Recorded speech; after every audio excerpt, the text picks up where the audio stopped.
Once again, it's Flossing on. them chains, we doing big things, and getting that jumps at close range. I ain't seen him or talked to him in damn near 20 years, so there it is. That's so cool. And on start nothing or nothing even like Some people are born to follow the rules, and some are born only to break them. Mack 10, the enforcer of the West Coast, wealth, power, the untouchable symbol of Westside Connection. But that is only what the world is allowed to see. Behind the spotlight is a tense rivalry with Ice Cube that suddenly cut off the cash flow. Dirty contracts, a bitter divorce, and newspaper headlines that nearly buried his career. Everything Mack 10 is carrying is nothing short of a living hell. There are countless vague stories surrounding all of this. So how did a rapper with such enormous potential get pulled into career-killing trouble that most people never knew about? Let's find out. Before we get to why Mack 10 is seen as the Hollywood Grim Reaper, you need to understand where Mack 10 came from. Because what happened in his childhood explains everything that is happening now. Mack 10 was born Dedrick Drick Rawlinson on August 9, 1971. Mack 10 grew up on Queen Street on the west side of Inglewood, an area under the control of the Queen Street Bloods, a gang that formed in the 1980s. He once described Queen Street like this: the streets looked like a freeway with cars lined up just to buy drugs. Violence surged. New and more powerful weapons like Uzis, AK-47s, and automatic firearms, things people had never seen before, flooded the streets. Los Angeles County gradually became one of the most dangerous areas in the United States at that time. Growing up on Queen Street, Mack 10 almost automatically became part of that community, simply because he lived there and knew everyone around him, from friends to people he respected. Like many other kids in the neighborhood, Mack 10 once dreamed of becoming an athlete and playing professional football. In fact, he was an outstanding athlete. At Inglewood High School, Mack 10 wore a green Letterman jacket, a color used by some blood sets, and truly believed he could make it to the NFL. But that dream did not last. As he entered his middle school years, his focus slowly shifted to other paths, something that would later become his career rap. Mack 10 was directly influenced by friends in the neighborhood who already loved hip-hop, which continued to fuel his passion for rap.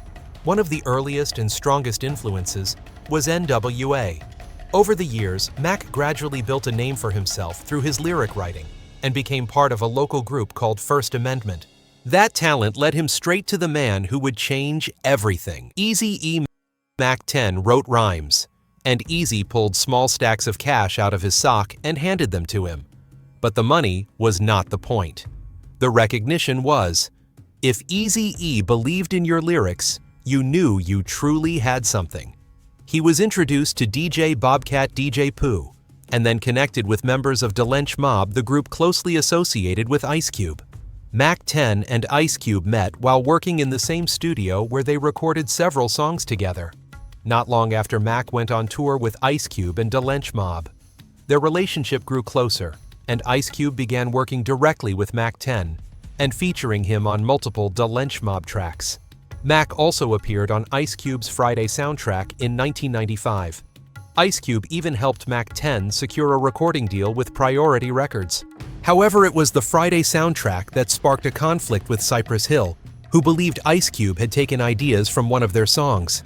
In the end, the conflict was only resolved after many incidents and through the intervention of Mack 10, who quickly realized that if it continued, many others could be dragged in and the situation would spiral out of control. After that run of collaborations, Westside Connection was officially formed, bringing together two rising rappers, Mack 10 and Dove C, alongside an established superstar Ice Cube. The group's debut album Bow Down quickly produced two major hits, Bow Down and Gangsta's Make the World Go Round, and achieved platinum certification in its release year. By 1999, Mack 10 took a leading role in what is considered a street classic film, Thicker Than Water, co-starring rapper Fat Joe. Everything seemed stable. Mack 10 helped take WC to the top of the music world. They made money and found success. But just 5 years later, that story hit a dead end, opening the door to lawsuits and fractures that dragged on for nearly 2 decades without ever being fully resolved. Westside Connection, the turbulent breakup. As we all know, Westside Connection was one of the greatest hip-hop groups of the 1990s with iconic hits like Bow Down and Gangsta's Make the World Go Round. This was a very unique group because it included both Crips and Bloods working together true to the name Westside Connection. But behind those hits, problems had existed for a long time between Ice Cube and Mack 10. And in reality, this conflict was not about music at all, but about one very specific person, Ice Cube's brother-in-law, who also had direct friction with Mack 10. According to accounts, there was a serious dispute between Mack 10 and Ice Cube's brother-in-law, which eventually led to a physical altercation. This was not someone with any official role in the group. He was not a member of Westside Connection, not a musician, not a manager. He was simply a relative of Ice Cube's wife, but Cube kept bringing him along. That was the problem. Mack 10 felt this person was inserting himself into places where he was not needed. He began influencing business decisions, possibly demanding a cut of tour profits or simply becoming a disruptive presence. Mack 10 saw someone with no defined role putting his hands on the group's money. Trying to fix the situation, Mack 10 chose diplomacy. According to him, I went to Cube about 4 or 5 times before everything blew up, asking him to straighten it out. What Mack 10 wanted was very clear. Either remove this person from tours and business meetings, or tell him directly to step back and stay out of the money. This was a completely reasonable business argument. No one wants someone with no role interfering with the group's profits. However, Ice Cube refused to act. He did not remove his wife's brother-in-law. He continued bringing him along in business dealings. And everyone understands that when family is involved, especially with a wife in the middle, a man has to choose a side. Ice Cube chose his wife and her brother. That decision deeply angered Mack 10 because in his view, this person ruined the business and was the reason plans for a Westside Connection reunion collapsed. Mack 10 has said in multiple interviews that Ice Cube's brother-in-law is the reason more than 20 years have passed without fans ever seeing the Westside Connection reunion they deserved. But this is the absolutely critical turning point in the story. Reggie Wright later revealed the real reason Westside Connection broke up. At the time, the group was preparing for a massive Westside Connection tour sometime in the early 2000s. Bow Down was still extremely hot. They were about to make a lot of money. At the same time, Ice Cube and his wife had a very solid relationship, like Magic Johnson and Cookie long-term, and deeply bonded. And that wife was heavily involved in decisions. At that time, Mack 10's entourage included Bloods, while Ice Cube's entourage included Crips. Not talking about gangbanging, but that was the reality. And some people in Mack 10's entourage were involved in taking Ice Cube's wife. Her brother was also pulled into that situation. Ice Cube's wife was furious. She told Cube directly, "No, you will not make money with that guy anymore. You will not do anything with him." And she shut the entire plan down. What matters is that according to Dove C, she was very clear. We are not doing this anymore. But Dove C and Mack 10 needed the money. They were relying on that tour to survive. Ice Cube and his wife decided to take care of Dove C. That is why to this day, Dove C and Ice Cube remain close. But she made one thing clear. We have nothing to do with Mack 10 anymore, and he will not make a single dollar from us. And that is the real reason Dove C continued working with Ice Cube, while the relationship between Mack 10 and Ice Cube never returned to what it once was. Plain and simple. Mack 10 could not control his entourage, and that cost Ice Cube tour money. But as mentioned, Mack 10 is still doing fine today. He still tours and still works behind the scenes. Dove C and Ice Cube still perform together occasionally and still do shows. But the real reason Westside Connection never reunited, never had a reunion, never shared a stage again, is exactly this. In addition, other sources have revealed that Cube became increasingly busy with filmmaking. He began acting in the 1990s and took on more projects over time. This combined with issues involving his wife's family created a perfect storm that led to the group's breakup. And you know that when Mack 10 left, the group Westside Connection was effectively over. From 2005 to 2025, the two never spoke again. And when appearing publicly, both Mack 10 and Ice Cube denied having any relationship with the other. The rapid divorce. While the public was still arguing over why Mack 10 and Ice Cube stopped working together, another crisis was quietly unfolding behind the scenes. The marriage between Mack 10 and T-Boz was collapsing. and it was anything but peaceful. On the surface, they looked like a solid celebrity couple, but inside everything had been fractured for a long time. The two met in 1999 in a context connected to the visual project for the song Unpretty. According to Mack 10, their courtship moved fairly quickly. In August 2000, they got married. Less than 2 months later, their daughter Chase Anella Rollison was born. The reality is that T-Boz was already pregnant when she entered the marriage. Everything happened in rapid succession, faster than either of them could truly adapt. 3 years later, on June 8, 2004, T-Boz filed for divorce in Atlanta, Georgia, and simultaneously requested a temporary restraining order against Mack 10. Court documents quickly became news. In the filing, T-Boz accused Mack 10 of infidelity, violent behavior, and threatening her safety. These allegations were powerful enough to shake any artist's image overnight. In an affidavit submitted to the court, T-Boz described 2 specific incidents. The first occurred in October 2002, when she attempted to leave the house with their daughter Chase, who was 2 years old at the time. According to her statement, Mack 10 allegedly made a direct threat. The second incident was recorded in March 2003, when T-Boz stated that the marriage could not continue and tensions remained unresolved. Based on these claims, the judge issued a temporary restraining order requiring Mack 10 to stay 100 yards away from T-Boz, her residence, and her vehicle. Full custody was granted to T-Boz when Chase was just 3 years old. Mack 10 denied all allegations. From the beginning, he argued that the marriage had already been troubled and that everything was exaggerated during the legal process. According to him, this was a legal strategy designed to gain an advantage in the custody dispute and restrict his visitation rights. He said the public only heard one side, and once that narrative spread, his name was severely damaged. That is the nature of scandal. It spreads faster than you expect.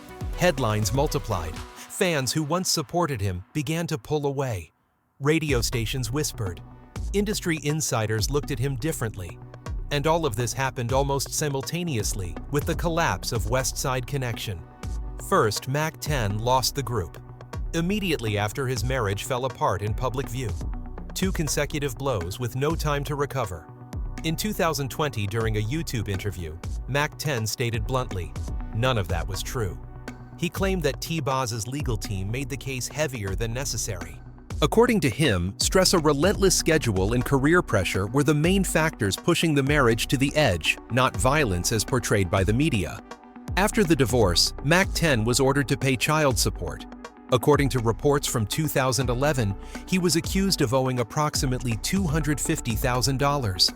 Some media outlets labeled him with negative titles, despite the fact that financial disputes do not reflect the full reality of a father-child relationship. Around the same time, T-Boz faced severe financial difficulties and filed for bankruptcy in 2011. Records showed that much of the pressure came from long-term medical expenses, her brain tumor surgery in 2006, and TLC royalty income that did not match public perception. In less than 2 years, Mack 10 went from a chart-topping West Coast icon to a solitary figure surrounded by controversy and forced to rebuild everything from scratch. Time softened many wounds. By 2024 to 2025, both Mack 10 and T-Boz confirmed that they were co-parenting in a cooperative and peaceful manner. But the scandal of 2004 remains filled with accusations, denials, and gaps in information that were never fully resolved. And the question still lingers. When a personal life collapses, at the exact moment a career fractures, how many artists are clear-headed enough to protect themselves before the public locks them into a single version of the truth? From the peak to free fall, Mack 10's downfall did not come from a single blow. It came from 2 consecutive hits, relentless, giving him no time to steady himself. One blow came from his career, the other came from his personal life, and both occurred within less than 2 years. First came the loss of the group. Westside Connection did not dissolve with an official announcement, but with prolonged silence, no tours, no plans, no possibility of reunion. A name that once represented the spirit of the West Coast in the late 1990s suddenly disappeared from the collective stage. To the public, it was simply a group that was no longer active. But for Mack 10, it meant losing the strongest pillar of his professional identity. He was no longer standing within a symbol. He was standing alone. The second blow came from family. The marriage to T-Boz, once seen as a rare image of stability in the chaotic world of rap, collapsed in full public view. Divorce filings, accusations, responses. Everything unfolded under the media spotlight. No private space, no time to heal. One day he was a rapper, a label boss, a family man. The next, he became the center of controversy. In less than 2 years, Mack 10 lost both of his most important public pillars, his collective career and his family image. What is notable is that these two blows did not occur independently. They overlapped, amplified each other, and pulled every narrative about Mack 10 into the same negative frame. From a media perspective, the story became very simple. A rapper caught in internal conflict, a man entangled in family scandal. Short headlines, easy to understand, easy to spread. But that simplicity distorted the entire person behind it. The media did not need to know how hard he tried to resolve things. They did not need to know how many times he attempted to talk things through. They did not need to know what never made it into paperwork or headlines. What they saw was the final outcome, and that outcome was enough to define a person. Mack 10 went from being a West Coast icon to someone standing alone amid controversy. No group to shield him, no family image to balance the narrative. Every statement, every move was scrutinized through a lens of suspicion. And in that environment, silence was sometimes interpreted as admission, while speaking out was seen as making excuses. The most bitter loss was not a chart position. It was losing control of his own story. When you are at the top, your story is told through success. When you fall, your story is told by others. Mack 10 fell at precisely that moment. Everything he had built was compressed into a few keywords: conflict, altercation, divorce controversy. During this period, very few people asked what Mack 10 was actually thinking. Very few cared about how someone who had just lost both his group and his family was supposed to face the world. Attention was not given to the human being. It was given to the fall. And that fall created a void. A void for the audience to speculate.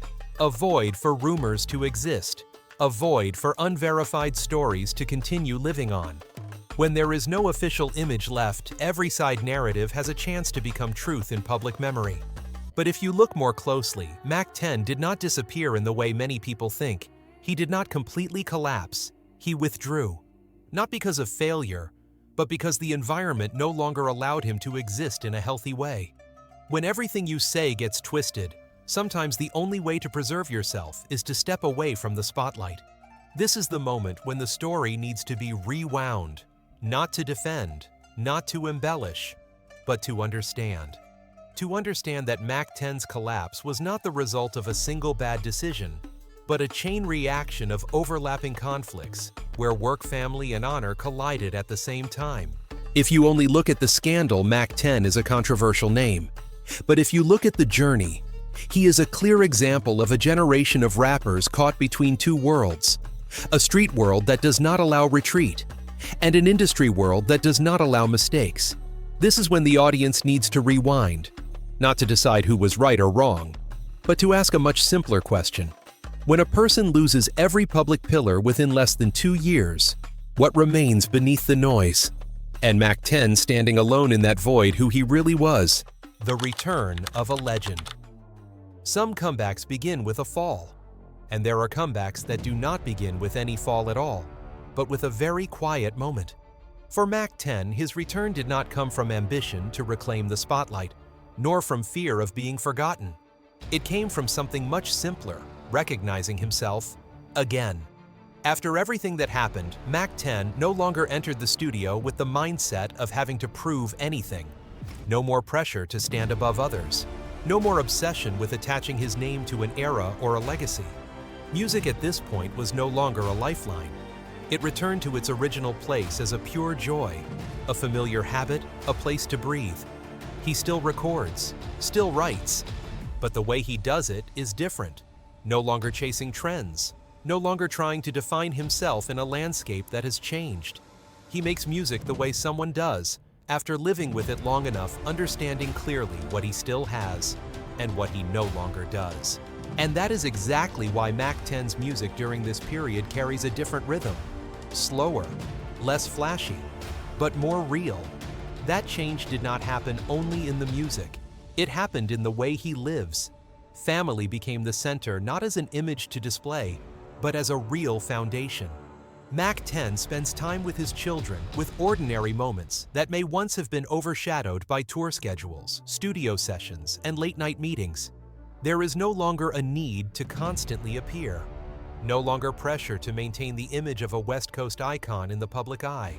One detail that very few people notice yet says a great deal is Mack 10's involvement in coaching youth sports, not in the role of a star, not to deliver slogan-driven inspiration, but as an adult who has been through many things, who understands how deeply an environment can shape a child. He stands there on the practice field with no spotlight, no cameras, just the sound of shoes hitting the ground and children learning how to work together. That is a different kind of influence, quieter, but more lasting. Mack 10's life during this period is so calm that from the outside, many might mistake it for disappearance. But in reality, it is a choice. He did not withdraw because of failure. He withdrew because he no longer wanted to live by the pace imposed by the industry. He chose a different rhythm, where things do not need to happen in front of others to have value. When asked about his current life, Mack 10 does not talk much about plans. He does not list projects. He does not promise a grand comeback. He uses only one word to sum it up: blessed, not as a familiar slogan, but as a very clear-headed acceptance, knowing what he still has, knowing what he has lost, and knowing that he does not need to reclaim everything. From this perspective, Mack 10's return is not a race. It is more like someone who ran very far, hit many obstacles, finally stopped, turned back to look at the road already traveled, and then kept moving at his own pace. No applause needed, no validation required, just not betraying himself. In an industry that constantly celebrates loud comebacks and dramatic reversals, Mack 10's story is an uncomfortable exception. It does not generate big headlines. It does not climb charts. But it raises a question that very few dare to ask: does success really have to be measured by visibility? Not every comeback needs charts. Not every artist needs to reclaim an old position to prove they still have value.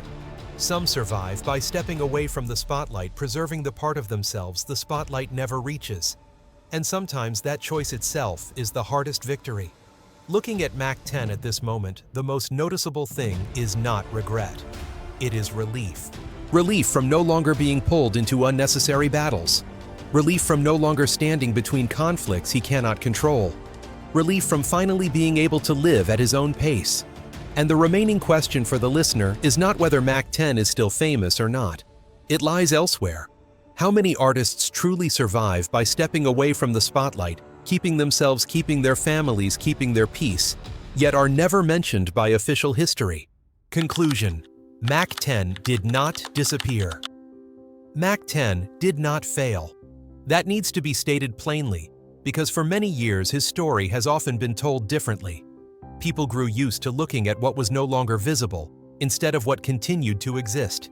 When Westside Connection dissolved, when major doors in the music industry closed, many rushed to conclude that Mack 10 had fallen, had been left behind, had no place left in hip-hop history. But the truth is far more complex. Mack 10 did not collapse. He was pushed out of the official narrative. Those are not the same thing. Someone who collapses loses direction, loses the ability to stand back up, loses the reason to continue. Mack 10 was different. He did not disappear from musical life. He simply was no longer allowed to stand in the frame that history prefers to record.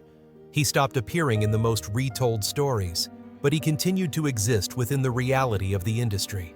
After scandal, after conflict, after irreversible violations, Mack 10 faced a choice familiar to many artists of his generation.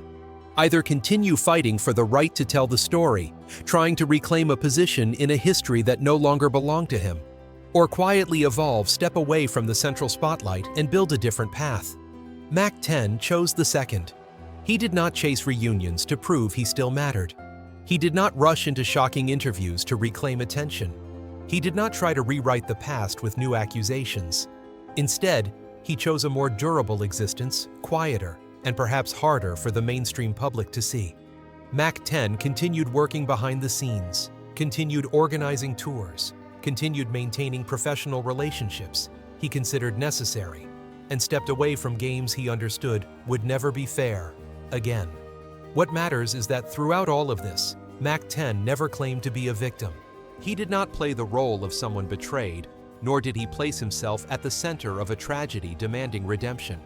His silence was not defeat, but a choice to avoid battles he knew would only drain more energy without offering anything truly lasting.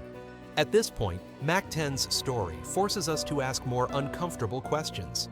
Who writes hip-hop history? Who decides whether an artist still exists or has disappeared? Is it the charts? Is it the media? Or is it the stories repeated often enough to become truth in collective memory? Many rumors have surrounded Mack 10. Some say he was pushed out for failing to control his entourage. Others believe he made irreversible mistakes in business relationships. Some even believe that more serious things happened behind closed doors, things that never made it into the press.